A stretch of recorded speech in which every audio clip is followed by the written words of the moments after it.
Shin Tae-yong dan Indra Safri menjadi dua sosok pelatih di balik kesuksesan timnas Indonesia di beberapa turnamen terakhir. Di bawah ST, timnas senior mencetak rekor pertama kalinya lolos ke babak 16 besar Piala Asia, dan lolos putaran ketiga kualifikasi Piala Dunia. Begitu juga di level U23, pelatih asal Korea Selatan ini juga berhasil catatkan sejarah, dengan membawa Indonesia lolos hingga babak 4 besar Piala Asia U23. Indra Safri tak kalah suksesnya dengan ST. Pelatih sekaligus direktur teknik timnas ini, berhasil memutus rekor buruk Indonesia dengan menyabet medali emas SEA Games pertama, setelah penantian 32 tahun. Terakhir, di level U19, ia kembali berhasil membawa pulang trofi kejuaraan ASEAN U19, setelah 11 tahun pergi dari genggaman. Di balik kejayaan tersebut, sebenarnya terdapat sudut pandang menarik dari sisi gaya bermain yang diusung masing-masing pelatih. Baik ST maupun Indra Safri, notabene memiliki gaya bermain yang berbeda, termasuk juga pemilihan komposisi pemain, dan strategi di lapangan. Dua gaya bermain yang nampak berbeda, tapi seiring waktu justru terlihat dapat dikolaborasikan, dan saling menyempurnakan satu sama lain.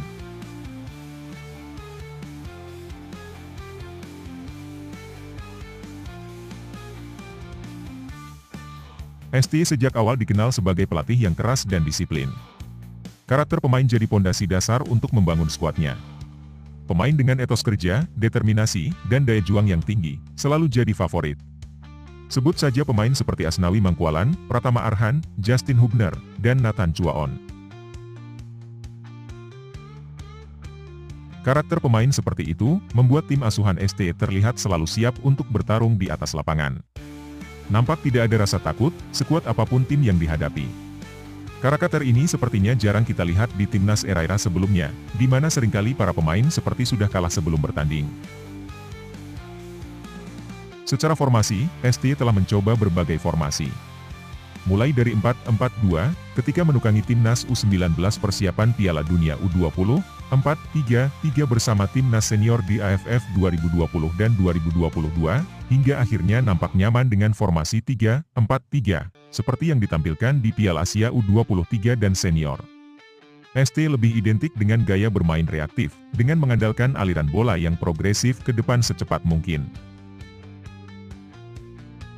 Perpaduan umpan pendek dan panjang, serta kombinasi 1-2 di ruang sempit dekat kotak penalti lawan, sejauh ini berjalan dengan baik.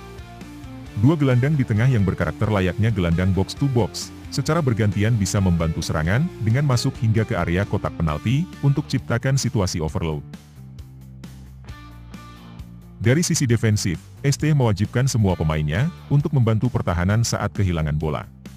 Tak terkecuali di posisi striker. ST cenderung menyukai tipikal striker pressing forward, yang terus mengganggu lawan melakukan build-up dari belakang, ataupun tipikal deep lying forward, yang bisa bergerak secara dinamis, untuk turun ke bawah, membantu aliran bola ke depan.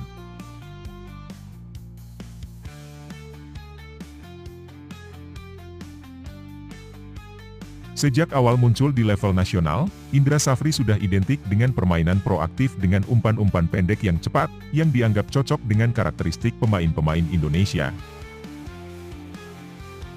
Secara formasi, skema 4-3-3 menjadi formasi yang paling sering dipakai olehnya. Dengan variasi formasi 4-2-3-1 dan 5-4-1, terutama saat melawan tim yang memiliki level permainan lebih baik. Di Timnas U19, Coach Indra mencoba bermain dengan sistem 3 back, dengan pola 3-4-3, atau 3-5-2. Perubahan pola tersebut salah satunya dilakukan, untuk mensinkronasikan sistem permainan yang sedang diterapkan Shin Tae-yong, di Timnas Senior dan U23. Secara gaya bermain, tusukan dari sisi sayap dan umpan cutback, menjadi skema andalan pelatih kelahiran Sumatera Barat ini. Kombinasi antara fullback dengan wing forward, sering menciptakan situasi 1 versus 1 atau overload, dengan pemain bertahan lawan. Dan dari situlah biasanya peluang tercipta. Sebenarnya hal ini kurang lebih juga sama diterapkan oleh ST. Namun perbedaannya, jika Indra Safri nampak lebih berfokus pada skema switch play, untuk membuka celah di ruang pertahan lawan dan penciptaan situasi 1 versus 1 di sisi sayap, maka skuad asuhan ST nampak lebih fokus pada segi fluiditas pergerakan pemain, dan progresivitas aliran bola saat menyerang. Dalam menyeleksi pemain, Coach Indra menekankan keseimbangan dari beberapa aspek, seperti skill individu, fisik, mentalitas, dan kecerdasan. Sekilas, komposisi pemain yang terpilih pada umumnya didominasi oleh pemain yang kuat dalam memegang bola, baik yang memiliki kelebihan dalam hal dribbling atau mendistribusikan bola.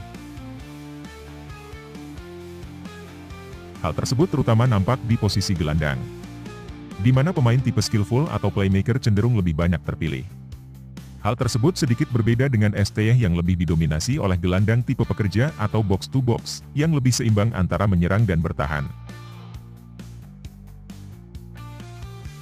Kendati punya dasar filosofi yang berbeda, namun saat ini kita bisa melihat kedua pelatih ini tetap dapat fleksibel mengubah gaya main sesuai situasi.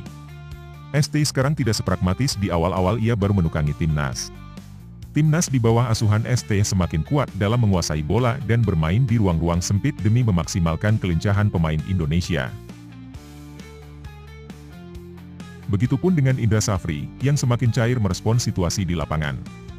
Baik dengan melakukan perubahan komposisi pemain, ataupun fleksibilitas formasi menyesuaikan dengan kebutuhan, terutama di babak kedua.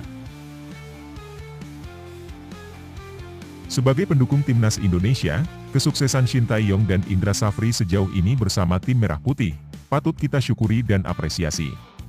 Mereka berdua menjadi bukti bahwa pelatih asing dan lokal tidaklah harus selalu dibentur-benturkan, atau terus dibanding-bandingkan mana yang lebih baik.